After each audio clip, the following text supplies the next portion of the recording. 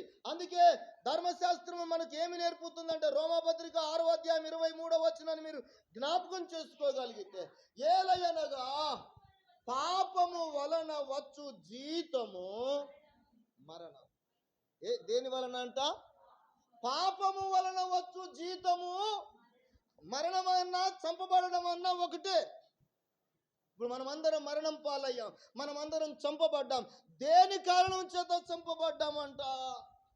ఏమండి? పాపము వలన. పాపము కలగడానికి దేనిని హేతువు చేసుకున్నది? ఆజ్ఞను. అందుకే యోహాను పత్రిక 3వ అధ్యాయం, మొదటి పత్రిక 3వ అధ్యాయం 4వ వచనంలో దేవుని బిడ్డలారా ఈ లేఖనం మనకు తెలుపబడుతుంది. మొదటి యోహాను పత్రిక 3వ అధ్యాయం 4వ వచనాన్ని దయచేసి మనం చదువుదాం. చదవండి. పాపము చేయు ప్రతివాడు ఆజ్ఞను అతిక్రమించును, ఆజ్ఞ అతిక్రమమే పాపము. చూస్తారా? ఈ వాక్యాన్ని మనం జ్ఞాపకం చేసుకుందాం. పాపము చేయు ప్రతి వాడును ఆజ్ఞను అతిక్రమించును. ధర్మశాస్త్రము అంటే ఆజ్ఞ. ఇక్కడ మనం జ్ఞాపకం చేసుకుంటున్నాం. పాపము చేయు ప్రతి వాడును ఆజ్ఞను అతిక్రమించును.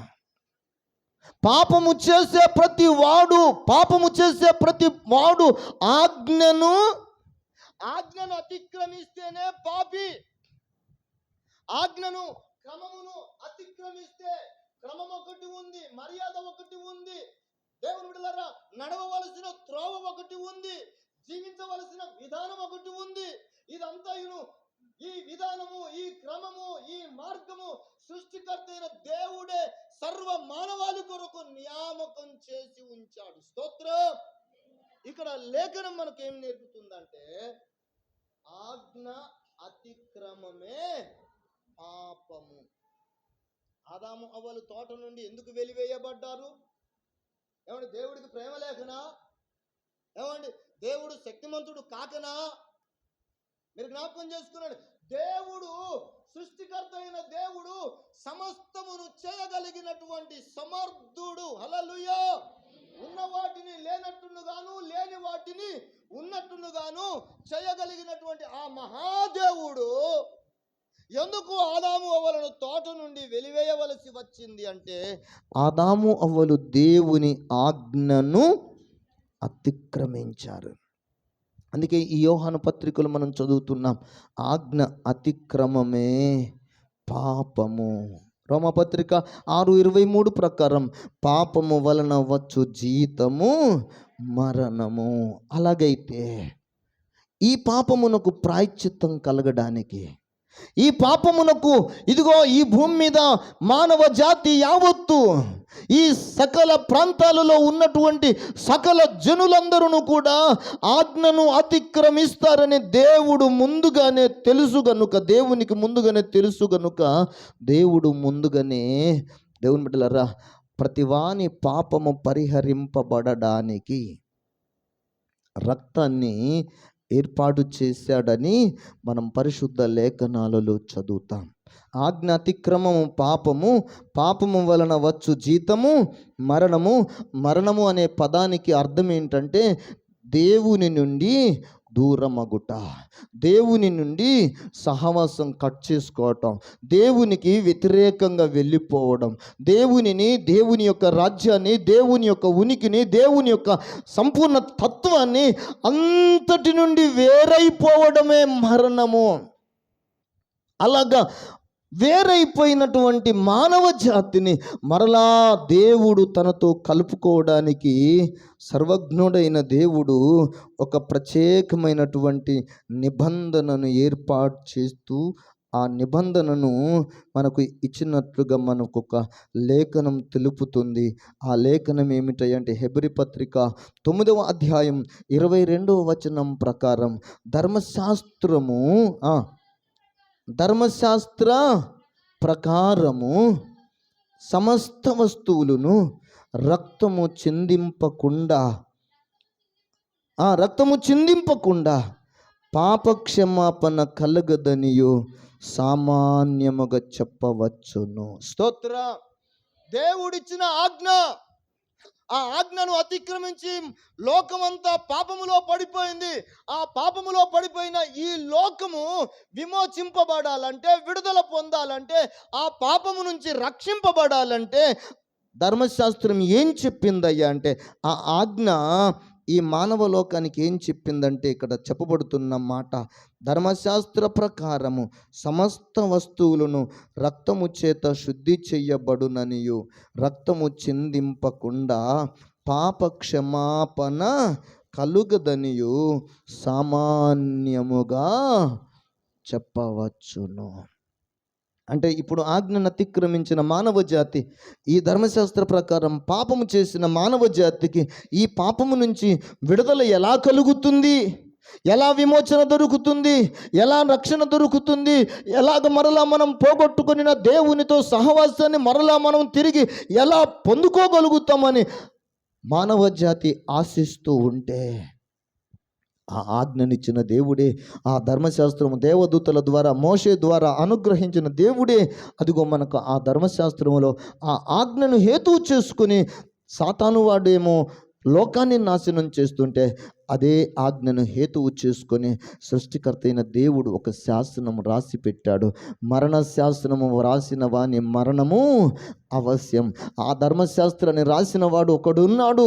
ఆ ధర్మశాస్త్రాన్ని రాసిన వాడు ఇదిగో ధర్మాత్ముడు కనుక ఆయన మానవ జాతిని విమోచించడం కోసమై ఆయన పెట్టినటువంటి ఓ గొప్ప ప్రణాళిక ఏంటంటే, ఆయన కనిపెట్టినటువంటి ఓ గొప్ప పద్ధతి ఏంటంటే, రక్తము ద్వారా ప్రతీది కూడా శుద్ధి కలుగుతుంది. స్తోత్ర. పాత నిబంధన కాలం అంతటిలో ఆజ్ఞ మానవ జీవితాలలో మానవ ఆజ్ఞలను ఉల్లంఘించినప్పుడు, మానవుడు ఆజ్ఞలను ఉల్లంఘించినప్పుడు అతడు దోషి అవుతాడు, పాపి అవుతాడు.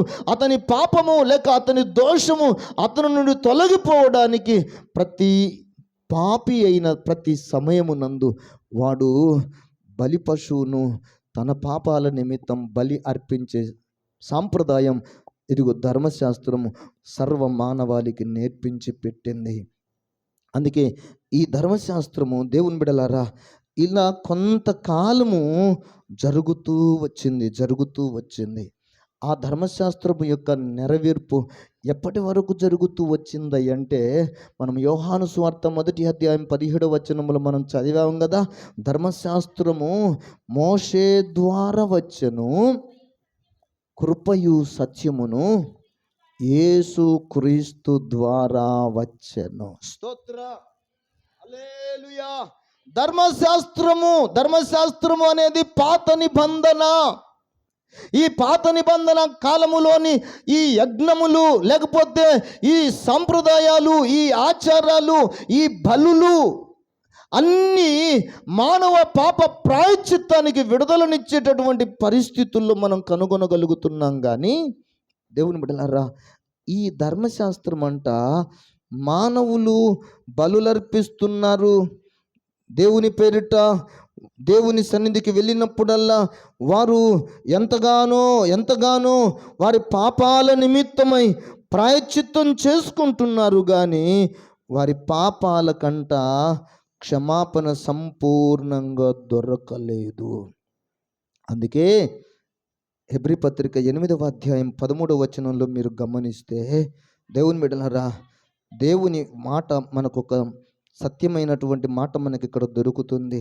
వారి పాపములను ఇక నేనెన్నటికీ జ్ఞాపకం చేసుకొనని చెప్పిన దేవుడు ఈ 13వ వచనంలో అంటున్నాడు, ఆయన అంట తన ప్రజలైన వారితో క్రొత్త నిబంధన అని చెప్పుట చేత మొదటిది పాతదిగా చేసి ఉన్నాడు.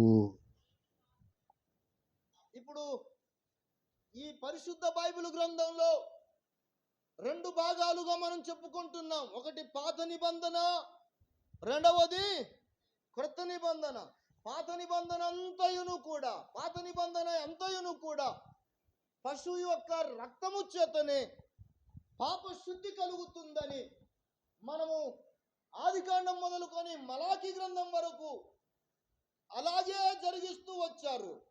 అయితే సృష్టికర్త అయిన దేవుడే ఇదిగో ఈ మాటను వ్రాసి పెట్టాడు, నేను మీతో క్రొత్త నిబంధన చేస్తున్నాను అన్నాడు.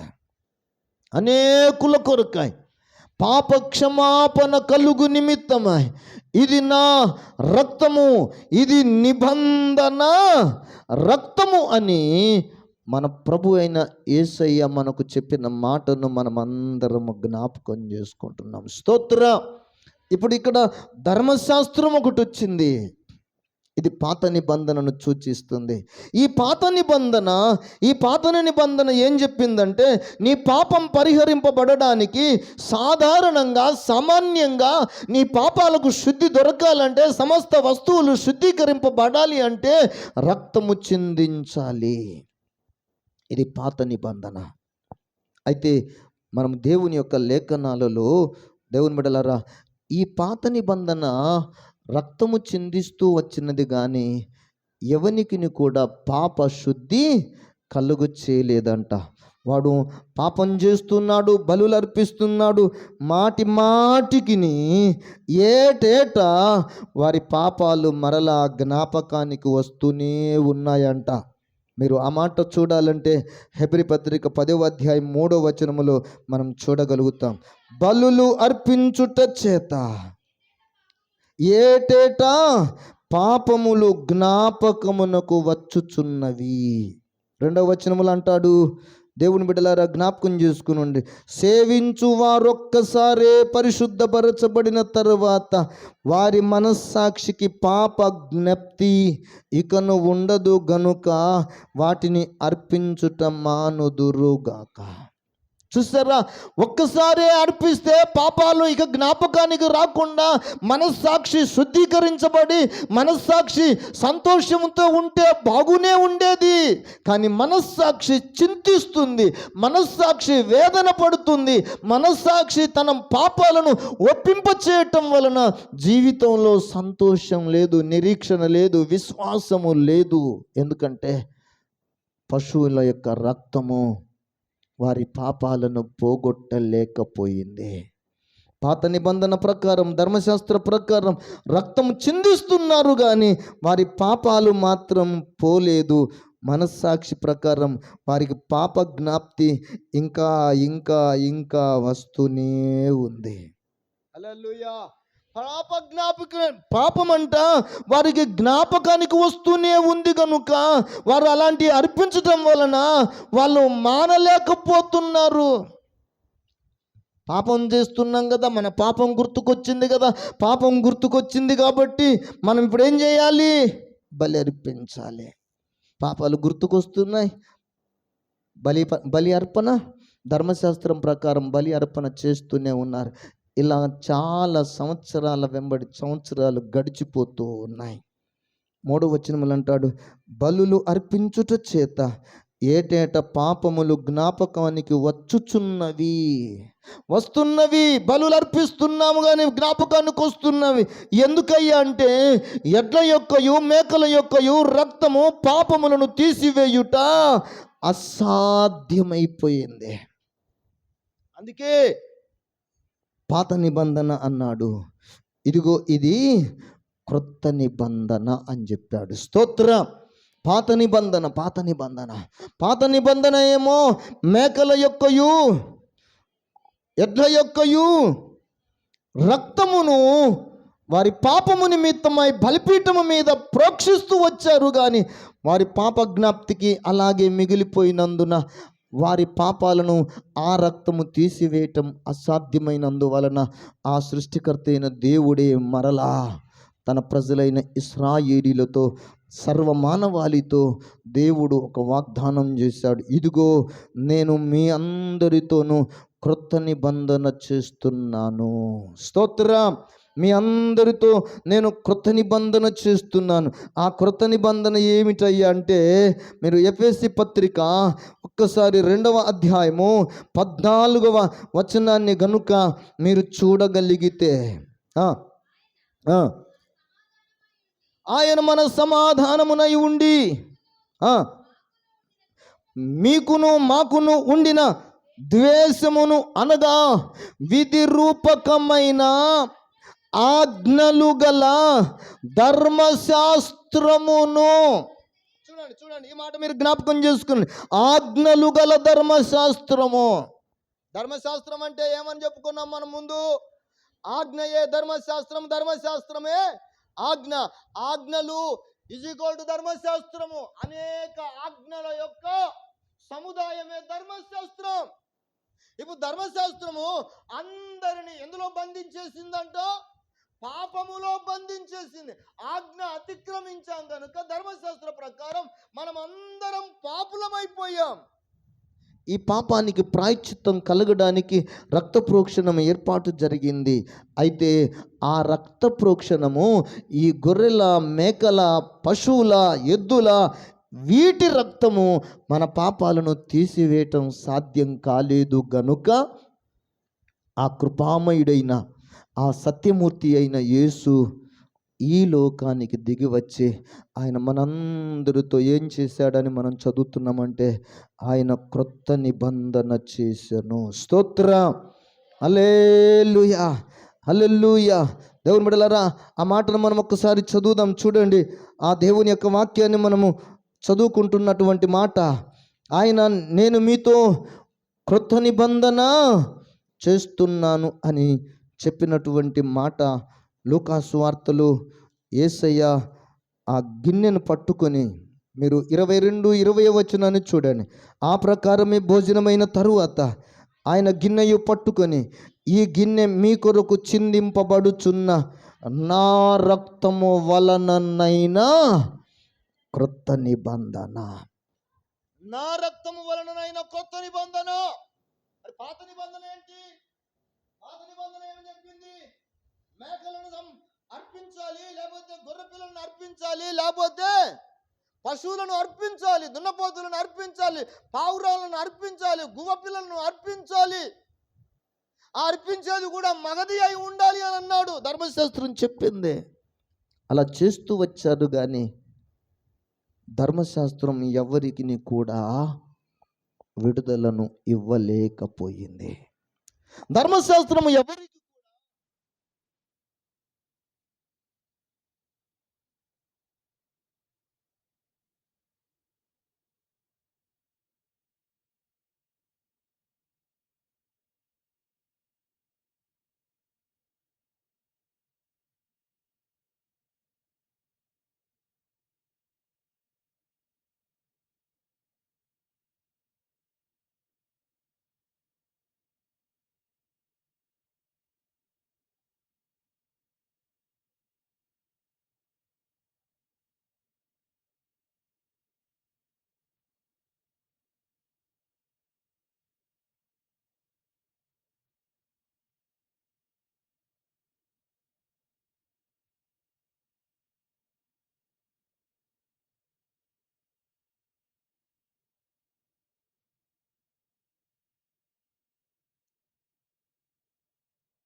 ఈ మాటను బట్టి ఒక్కసారి మీరు ఆలోచన చేయండి.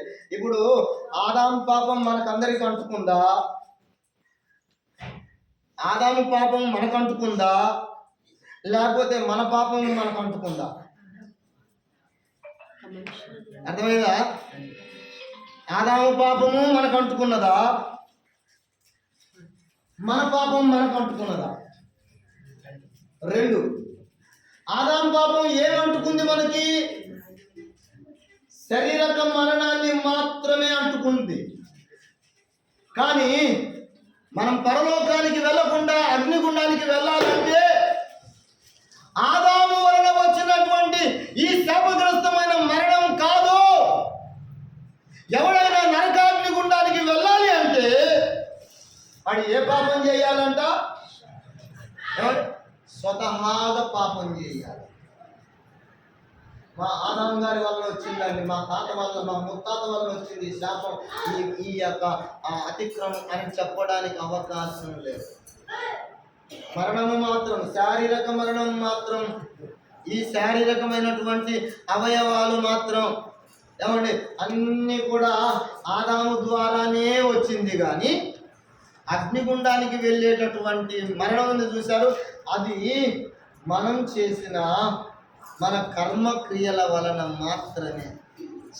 మన కర్మ అనుకుంటాం చూశారు, మనం అనుభవించేది, మన క్రియల వలన ఫలితం మనం అనుభవించేది. అందుకే జన్మతః పాపం ఉంది. రెండవది కర్మ పాపం. కర్మ పాపం అంటే మనం అనుభవించిన పాపం. మనం అనుభవించేది, మనం చేసుకున్నది మనం అనుభవించాలి. రుచిగా చేసుకుంటే మళ్ళీ అనుభవించి తింటాం. రుచిగా చేసుకోలేదు అనుకోండి ఏదో రకంగా. చూసారా, ఆదాము నుండి వచ్చినదేమో జన్మ పాపము, రెండవ పాపం కర్మ పాపము, క్రియల వలన వచ్చినదేమో మన కర్మ. అందుకే ఇక్కడ మీరు జ్ఞాపకం చేసుకోండి, ఒక మనిషిని ద్వారా పాపమును, పాపము ద్వారా మరణమును లోకములో ఎలాగూ ప్రవేశించను, అలాగుననే మనుషులందరూ పాపము చేసినందున మరణము అందరికీ, హల్లెలూయా, మరణం అందరికీ సంప్రాప్తమైంది. ఏ మరణము? ఇక్కడ రెండు మరణాలు ఉన్నాయి. పరలోకం అనేది దేనితో పోల్చబడిందని భక్తులు చెప్పారంటే ఏదేను తోటతో పోల్చబడిందంట. పరలోకం దేనితో పోల్చబడింది? ఏదేను తోటతో పోల్చబడింది.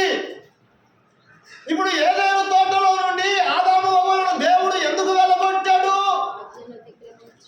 దేవుని ఆజ్ఞను అతిక్రమించినందున. ఇప్పుడు మనం కూడా దేవుని తోట అనబడినటువంటి పరలోకము నుండి ఎందుకు వెళ్ళగొట్టబడి అగ్నిగుండంలోనికి వెళ్ళాల్సి వస్తుందంటే దేవుని వాక్యం సెలవిస్తుంది, మనుషులందరూ పాపము చేసినందున అందరూ కూడా దేవుని తోటకు దూరమై అగ్నిగుండంలో పడవేయబడుతున్నారు. అందుకే అగ్నిగుండంలో పడవేయబడకుండా ధర్మశాస్త్రానికి మన మీద ఏ అధికారమును లేకుండా మనమందరమును దేవుని కృపలోనికి రావాలి అంటే ఇదిగో దేవుని వాక్యము సెలవిస్తుంది. మనకందరికి తెలియాల్సిన ప్రాముఖ్యమైన సత్యము, ఈ భూమి మీద ధర్మశాస్త్రము కొట్టివేయబడినదంట. ధర్మశాస్త్రం కొట్టివేయబడినది. ధర్మశాస్త్రం కొట్టివేయబడినది అంటే మీరు తప్పుగా అర్థం చేసుకోకండి. ధర్మశాస్త్రములో నీతి కొట్టివేయబడలేదు. ధర్మశాస్త్రం ఒక మాట చెప్పింది, ఆజ్ఞను అతిక్రమిస్తే పాపి అవుతావు, నీ పాపం పరిహరింపబడాలంటే రక్త ప్రోక్షణం జరగాలి. రక్తము చిందింపకుండా పాపములను తొలగిపోవుట అసాధ్యం అని చెప్పిన ఆ లేఖనం ప్రకారం మనమందరం పాపములు బంధించబడితే మనందరి కొరకు అదిగో లోకాన్ని ఉద్ధరించడానికి, లోకాన్ని రక్షించడానికి లోక రక్షకుడుగా యేసుక్రీస్తు ఈ భూలోకానికి వచ్చి 33.5 సంవత్సరాలు ఆయన జీవించి ధర్మశాస్త్రము దేనిని చేయజాలకపోయానో దానిని దేవుడు చేస్తున్న అన్నట్టుగానే ఆ దేవుడు ఎవరయ్యా అంటే మనకందరికి మధ్యవర్తిగా పంపబడిన క్రీస్తు యేసు అను నరుడంట. ఆ నరుడు ఈ ఎఫెసీ పత్రిక 2వ అధ్యాయం 14వ వచనం ప్రకారంగా మనల్ని దేవుని బిడ్డలారా, మనల్ని విమోచించడానికి, మనల్ని రక్షించడానికి, మనందరినీ ఏకం చేయడానికి, మనల్ని సమాధానపరచడానికి, మనందరి మీద ఉన్నటువంటి ఇదిగో ద్వేషం, మనందరిలోని ద్వేషాన్ని తొలగించడం కోసం అంట ఈ 2:14లో అంటున్న మాట, విధి రూపకమైన ఆజ్ఞలు గల ధర్మశాస్త్రమును మన శరీరమునందు కొట్టివేయుట చేత పడగొట్టి మన ఉభయులను ఏకము చేశాను. స్తోత్ర. ఎవరినంట? మన ఉభయులను. వాక్యం చూడు, చాలా జాగ్రత్తగా చదవాలి మనం. మన ఉభయులను. మనం అంటే అందరం, ఉభయులు అంటే ఇద్దరు. ఈ భూమి మీద ఉభయులు ఇద్దరు ఉన్నారు. ఒకరేమో విగ్రహారాధన చెయ్యని వారు, ఇంకొకరేమో విగ్రహారాధనలు చేసిన వారు. ఇప్పుడు విగ్రహారాధనలు చేసిన వారికి ఆ విగ్రహారాధన చేయకూడదు అనే సత్యం వారికి బోధపడలేదు, అర్థం కాలేదు. వాళ్ళు తప్పిదమే చేశారు. విగ్రహారాధన చెయ్యకూడదు అని తెలిసిన వీళ్ళు కూడా విగ్రహాలకైతే మొక్కలేదు, కానీ ఇతర పాపాలు వీళ్ళు చేశారు. వాళ్ళు పాపులే, విగ్రహారాధన చేసే వాళ్ళు పాపులే, విగ్రహారాధన చెయ్యని వాళ్ళు కూడా పాపులే. ఇప్పుడు వాళ్ళు పాపులే అయ్యారు, వీళ్ళు పాపులే అయ్యారు. ఏ శాస్త్రం ప్రకారం? ధర్మశాస్త్ర ప్రకారం. ధర్మశాస్త్రానికి మూలమేమిటి? ఆజ్ఞ. వాళ్ళు ఆజ్ఞను అతిక్రమించారు, వీళ్ళు ఆజ్ఞను అతిక్రమించారు. అందుకే అయ్యలరా, మనమందరం అతిక్రమించిన వాళ్ళమే. జీవము కలిగిన దేవుని ప్రజలను చెప్పుకుంటున్న మీరు అతిక్రమించారు. ఇదిగో బయలా అని మేము చేసాం, కానీ మేము అతిక్రమించాం. ఇప్పుడు మనము ఉభయులం అందరం ఇప్పుడు ఏం కావాలి? మనం ఏకం కావాలి. స్తోత్రం. ఉభయులు ఏకం కావాలంటే ఏమండి? ఉభయులు ఏకం కావాలంటే ఏం చేయాలి చెప్పండి? ఇద్దరు కొట్టుకుంటేనంట మూడో వాడికి లాభం అంట. ఇద్దరు కొట్టుకుంటే మూడో వాడికి లాభం అంట. ఇప్పుడు ఇద్దరు ఎవరెవరు కొట్టుకుంటున్నారంటే ధర్మశాస్త్రమును యేసుక్రీస్తును ఇద్దరును కొట్టుకుంటున్నారు. ఇప్పుడు ఇద్దరును కొట్టుకోవటం వలన ధర్మశాస్త్రాన్ని నెరవేర్చడం కొరకు యేసు ప్రాణమే పెట్టాల్సి వచ్చింది. స్తోత్ర. ఇప్పుడు వాళ్ళిద్దరు కొట్టుకున్నారు. ధర్మం, నీతి కొట్టుకుంది, కృపా కొట్టుకున్నది, సత్యం కొట్టుకుంది. ఆ కృపా సత్యం కలిసిందంట. ఆ కృపా సత్యం కలిసి ఒకదానితో ఒకటి ముద్దు పెట్టుకుందంట. అవి ఇద్దరు ఏకమైపోయారు. ఇప్పుడు ఆ రక్త ప్రోక్షణం జరిగిపోయింది కనుక ఈ భూమి మీద ఉన్న ఉభయులను దేవుడు శిలువ రక్తము చేత ఏకమును చేశాను. స్తోత్రం. ఇప్పుడు మనందరి పట్టణం ఒకటే, మనందరి దేశం ఒకటే. మనమందరం ఏక పట్టణస్థులమును ఏక దేశస్థులమునై ఉన్నాం. స్తోత్రం. మన దేశం ఏదంటే ఎక్కడది? మన దేశం ఏ దేశం అంట? మన దేశం ఇండియా కాదు, మన దేశం అమెరికా కాదు, మన దేశం ఇండోనేషియా అసలే కాదు. మన దేశం పరలోకమే మన దేశం. స్తోత్రం. హల్లెలూయా. ఇప్పుడు ఉభయులను ఏం చేశాడంట? ఏకము చేశాను. ఈ మాటను మీరు జ్ఞాపకం చేసి, ఇలా ఉభయులు ఏకం కావడానికి దేవుడు చేసినటువంటి కార్యం ఏమిటంటే, క్రీస్తు చేసిన కార్యం ఏమిటంటే, తన శరీరమునందు ధర్మశాస్త్రమును కొట్టివేయుట చేత. స్తోత్ర.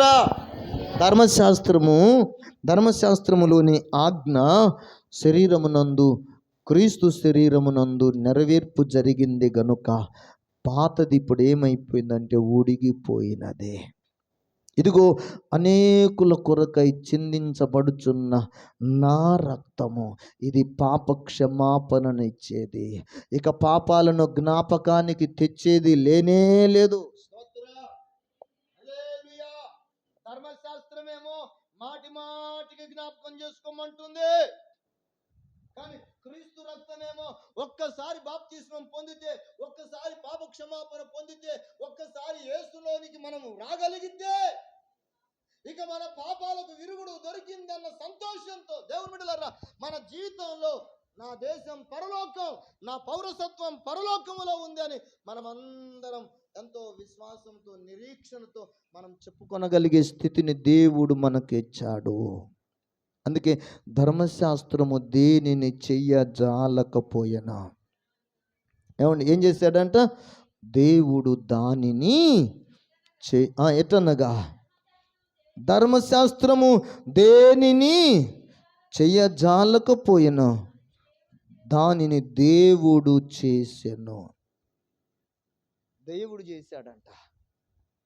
ధర్మశాస్త్రం ఏది చెయ్యజాలకపోయిందో, ధర్మశాస్త్రం ఎవరికి ఏ విధంగా ఉపయోగకరమైనది కానిదిగా కనపడుతుందో మనం చూస్తున్నాం.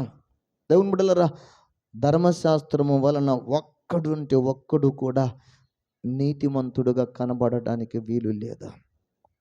యాజకులు సహితము దేవుడిచ్చిన ఆజ్ఞను నా విశ్రాంతి దినమును మీరిరి అని అంటాడు. యాజకులు ఆజ్ఞను అతిక్రమించారు, రాజులు ఆజ్ఞను అతిక్రమించారు, ప్రవక్తలు, రాజులు, యాజకులు, బోధకులు అందరూ కూడా, జ్ఞానులను అందరూ కూడా దేవుని త్రోవను విడిచిపెట్టి త్రోవ తప్పి అందరూ ఏమైపోయారంట? వాళ్ళందరూ పనికి మాలిన వాళ్ళు అయిపోయారంట. దేనిని బట్టి పనికి మాలిన వాళ్ళు అయ్యారు? ఆజ్ఞను బట్టి. ఆయన ప్రవక్తయే, ఆయన యాజకుడే, ఆయన రాజే.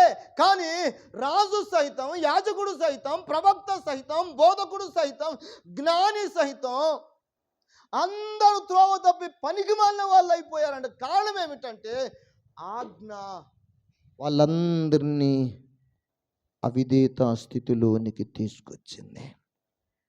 అందుకే దేవుని బిడ్డలారా, ఈ రోజున మనమందరం కూడా ఈ మొదటి కీర్తనలో, ఇంతసేపు మొదటి కీర్తనలో ఒక్క ధర్మశాస్త్రం అనే అంశాన్ని గూర్చి మనము వివరంగా లేఖనాలలో మనము చూడగలుగుతున్నాం. అయితే ఈ ధర్మశాస్త్రం మనకి ఏం బోధించిందంట? ఆజ్ఞను పాటించమని చెప్పింది. మరలా మనం మొదటి కీర్తనలోనికి వద్దాం. చూడండి, ఈ ధర్మశాస్త్రము మనకు నేర్పినటువంటి మొదటి మాట, ధర్మశాస్త్రము మనకు నేర్పుతున్న మాట ఏంటంటే దుష్టుల ఆలోచన చొప్పున నడవక. రెండవ మాట, పాపుల మార్గమున నిలవక. మూడవ మాట, అపహాసకులు కూర్చుండు చోటన కూర్చుండక. ఇది ఆజ్ఞ, ఇది దేవుడి ఆజ్ఞ, ఇది దేవుని ఆజ్ఞ. దేవుని బిడ్డలారా, దేవుని యొక్క వాక్యం మనకు నేర్పుతున్నటువంటి ప్రాముఖ్యమైన విషయం ఏమంటున్నదంటే, మీరు దుష్టుల ఆలోచన చొప్పున నడవక. మరి ఏ ఆలోచన చొప్పున నడవాలి? దుష్టుల ఆలోచన చొప్పున నడవద్దంటే ఏ ఆలోచన ఉంది ఇంక మనకి? నేను ముందే చెప్పాను, ఒకటి ధర్మశాస్త్రం, రెండవది అధర్మశాస్త్రం. అధర్మశాస్త్రం మీరు కనిపెట్టారేంటని అడగమాకండి, నేను కనిపెట్టలేదు. అధర్మశాస్త్రం, ధర్మశాస్త్రానికి వ్యతిరేక పదం అధర్మశాస్త్రం. అంటే ఈ అధర్మం అంటే దుర్మార్గత, దుష్టత్వం. ఈ అధర్మశాస్త్రం అంటేనే ఎదుటి వారిని అవహేళన చేసేది, అపహాస్యం చేసేది, నష్టపరిచేది.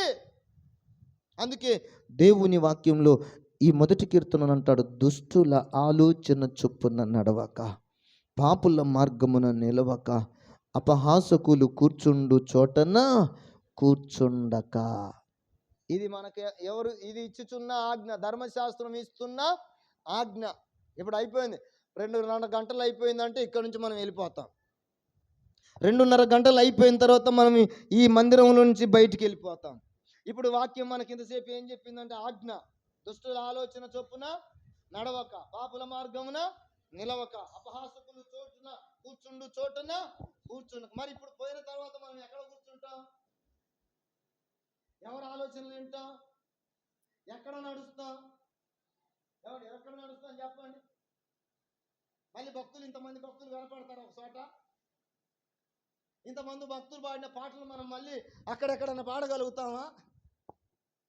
ఏ పత్తి చేయలేనో, ఏ మిరప చేయలేనో, ఏ కలుపు తీసే కాడనో ఎక్కడన్నా పాడగలుగుతామా? లేదు, లోకములో ఉన్నదంతయు దుష్టత్వం, దుష్టత్వం, దుష్టత్వం. లోకము దుష్టుని యందు ఉన్నది. అందుకే దేవుడిచ్చిన ఆజ్ఞ ఏంటంటే దుష్టుల ఆలోచన చొప్పున నడవక. రెండవ మాట, పాపుల మార్గమున నిలువక. మూడవ మాట, కూర్చుండు అపహాసకులు. అపహాసకులు అంటే ఎవరు? ఏమండి, కొంతమంది ఎంత అపహాస్యం చేస్తారో. అపహాస్యం అంటే ఎగతాళి. ఎంత చక్కగా చేస్తారో ఎగతాళి. అది వాళ్ళకు వెన్నతో పెట్టిన విద్య. ఎగతాళి చేయడం అంటే వాళ్ళకి ఎంత సరదా. దేవుని బిడ్డలారా, ఎగతాళి చేయడం అనేది అది దేవుడి లక్షణము కాదు. ఎగతాళి చేయడం అనేది, అపహాస్యం చేయడం అనేది, అవతల వాన్ని ఏడిపించే పద్ధతి అది దుష్టుడి లక్షణం. అందుకే నీవు ఎవరిని చూసి కూడా అపహాస్యం చెయ్యొద్దు. నువ్వు ఎక్కడ పడితే అక్కడ కూర్చోకూడదంట, ఎక్కడ పడితే అక్కడ నిలవకూడదంట. నువ్వు ఎవరి ఆలోచన చొప్పున పడితే ఆ ఆలోచన చొప్పున నడవకూడదు. 139వ కీర్తనలో భక్తుడు మనకు ఇలాగూ తెలియచేస్తున్నాడు. నువ్వు నన్ను పరిశోధించి తెలుసుకుని ఉన్నావు. నేను కూర్చుండుట, నేను లేచుట నీకు తెలియను. నాకు తలంపు పుట్టక మునిపే నీవు నా మనసు గ్రహించుచున్నావు. నా పడకను నీవు పరిశీలన చేసి ఉన్నావు. నా చర్యలన్నిటిని నీవు బాగుగా తెలుసుకొని ఉన్నావు. 24వ వచనంలో చూడండి, నీకు ఆయాసకరమైన మార్గము నా యందున్నదేమో. ఓ దేవా, ఓ సృష్టికర్తమైన వాడా, నన్ను నిత్యము కాచువాడా, నన్ను కాచేవాడా, నన్ను ఆవరించి ఉన్నవాడా, నన్ను చూస్తున్నవాడా, నీకు ఆయాసకరమైన మార్గము నా యందు ఉన్నదేమో. ఏం చేయాలి? ఎవరితో చెప్పుకుంటున్నాడా? దుష్టులతో చెప్పుకుంటున్నాడా? పాపులతో చెప్పుకుంటున్నాడా? అపహాసకులతో చెప్పుకుంటున్నాడా? మరి ఇప్పుడు ఇక్కడ ఏమని చెప్తున్నాడంటే, నీకు ఆయాసకరమైన మార్గము నా యందు ఉన్నదేమో చూడుము. ఇంతకు ఉందా లేదా? చెప్పండి అమ్మా, ఉందా లేదా? ఉన్నదేమో. ప్రభువా, నాలో ఏదైనా దోషం ఉన్నదో లేదో నీకే తెలియనయ్యా. ఖచ్చితంగా వాళ్ళ లోపల ఉంది, కానీ ఉన్న దోషాన్ని తీసేయాలి అని అడగలేకపోతున్నారంటే పక్కలమ్మడు అమ్మలక్కలు ఉన్నారు. దేవుడికి ఎంత తెలిసినా పర్వాలేదు, కానీ అమ్మలక్కలకు తెలిస్తే పాపం. ఈ అమ్మలక్కలు వాళ్ళు ఎప్పుడు అదే చూస్తారు. దావీదు పాపం చేశాడన్న సంగతే తెలుస్తుంది, కానీ దావీదు దేవునికి ఇష్టానుసారుడైన సంగతి తెలియదు. దావీదు దేవుని ఉద్దేశాలను నెరవేర్చిన సంగతి వాళ్ళకు తెలియదు. దేవుని సన్నిధిలో ఏడ్చే ఏడుపు కన్నీళ్లు వాళ్ళకు తెలియదు. అందుకే మనుషులతో చెప్పుకున్నట్టు ఇష్టం లేక భక్తులు ఏమంటున్నాడంటే, దేవా, నీకు ఆయాసకరమైన మార్గము నా యందు ఉన్నదేమో చూడయ్యా. నాకు కనపడదు సరిగా, కానీ నీవు బాగుగా తెలుసుకొని ఉన్నావు. స్తోత్ర.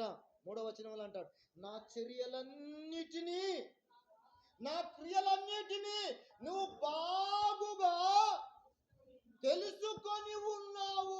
స్తోత్ర. తెలియడానికి ఎన్ని రకాల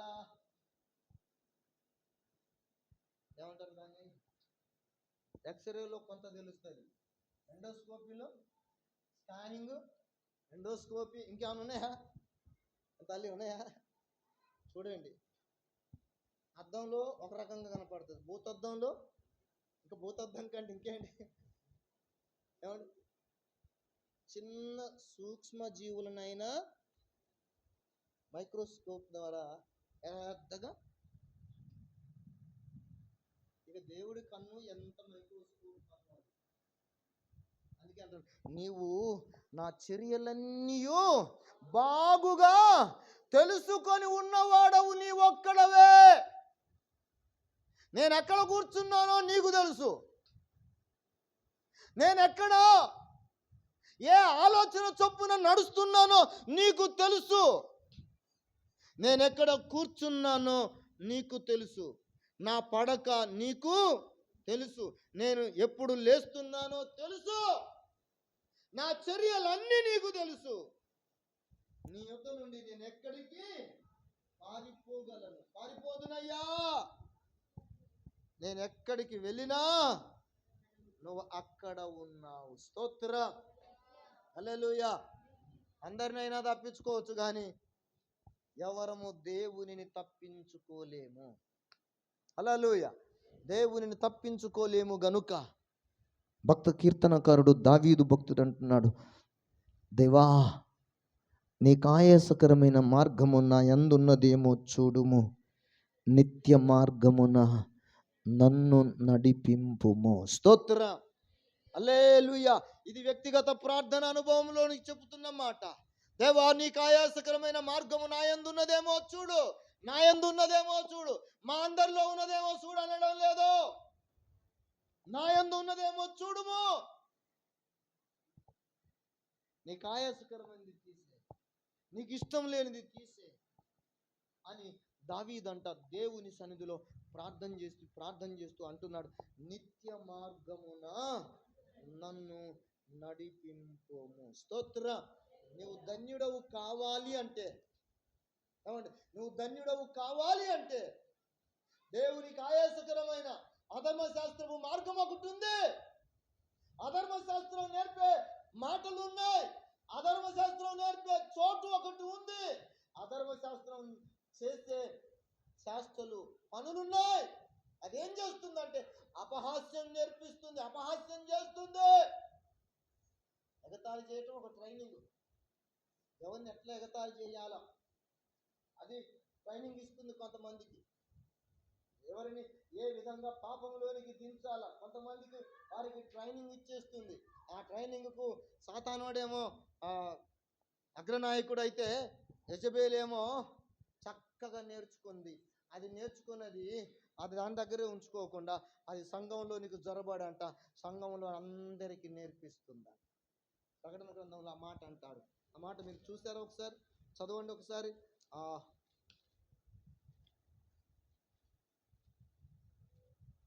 ప్రకటన గ్రంథం 2వ అధ్యాయం అనుకుంటాను.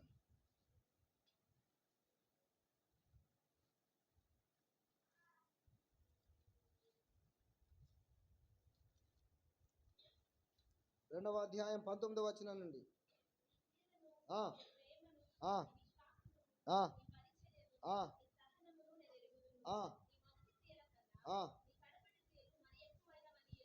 అమ్మ 20వ వచనం. నీ మీద తప్పు ఒకటి మోపవలసి ఉన్నది.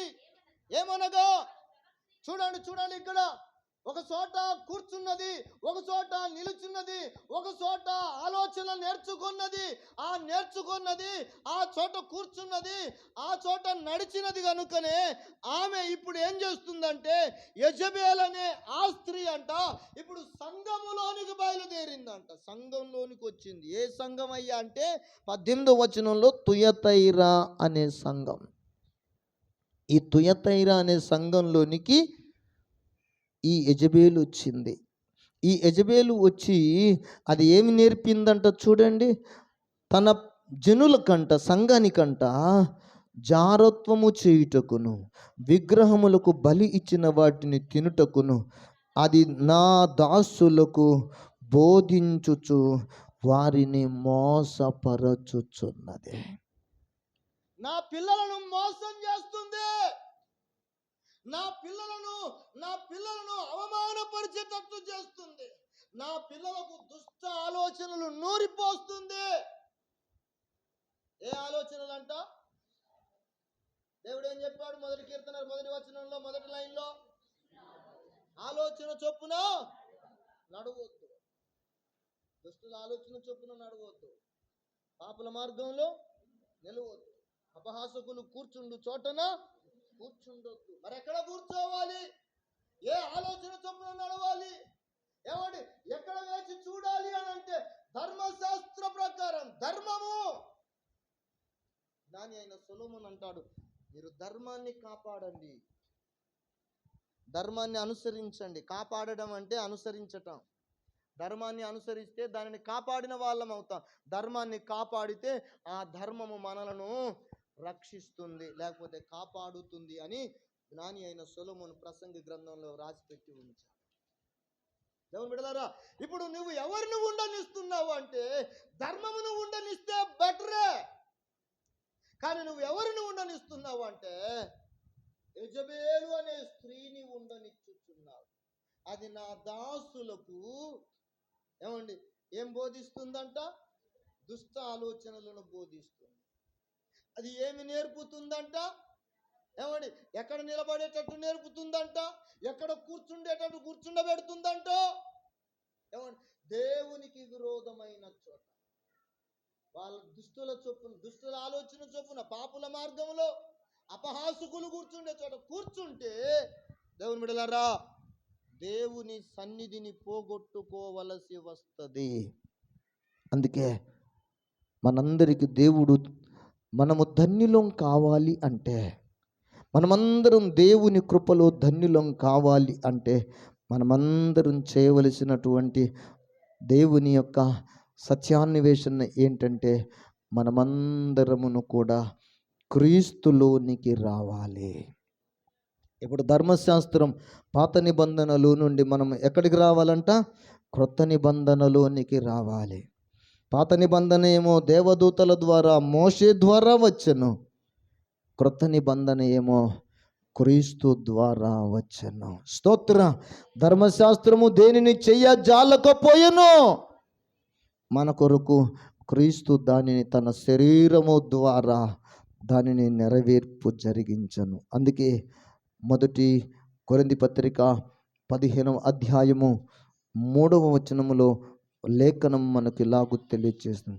నాకు ఇవ్వబడిన ఉపదేశము మొదట నేను మీకు అప్పగించితేనే, అదేమనగా లేఖనముల ప్రకారము క్రీస్తు మన పాపముల నిమిత్తము మృతి పొందెను. హల్లెలూయా, హల్లెలూయా. క్రీస్తు ఎలా మృతి పొందెనంట? ఏమండి ఎలా మృతి పొందెనంట? మన పాపముల నిమిత్తం. ఎందుకు మృతి పొందాడు చెప్పండి? యేసు ఎందుకు మృతి పొందాడు? ఎలాగ మృతి పొందాడు? ఆయన ఏం పాపం చేశాడు? ఏ ఆజ్ఞను అతిక్రమించాడు? ఆయనే నీతికి చిరునామా, ఆయనే పరిశుద్ధతకు చిరునామా, ఆయనే ప్రేమకు చిరునామా, ఆయనే సమాధానానికి చిరునామా, ఆయనే పరలోకానికి చిరునామా, ఆయనే మార్గం చూపేవారికి చిరునామా. ఆయనే. ఎవరు బిడ్డలారా, అన్నీ ఆయనే. అయితే ఆయన ఎందుకు మృతి పొందాడు అంటే బైబిల్ చెప్తుంది, మన పాపముల నిమిత్తము యేసు మృతి పొంది సమాధి చేయబడి లేఖనముల ప్రకారము 3వ దినమున లేపబడెను. స్తోత్ర. యేసు లేపబడ్డాడు. ఇది క్రొత్త నిబంధన. పాత నిబంధన ఏమో మనుషులందరినీ చంపేసింది. మనుషులందరినీ, ప్రవక్తలనేమి, రాజులనేమి, యాజకులనేమి, బోధకులనేమి, పెద్దలనేమి, గోత్రకర్తలనేమి, ఏమండి ఇరు వర్గాలు, విగ్రహారాధికులనేమి, జీవము కలిగిన దేవుణ్ణి ఆరాధన చేస్తున్నామని అనుకుంటున్న పండితులనేమి, అందరూ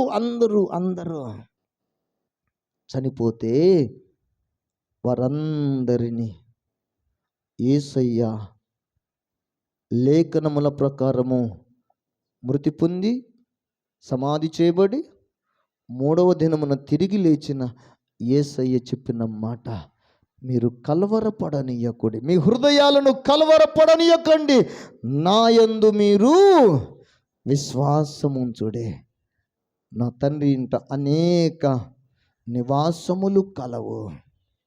లేని ఎడల నేను మీతో చెప్పుతాను, మీకు స్థలము సిద్ధపరిచి వెళ్ళుచున్నాను.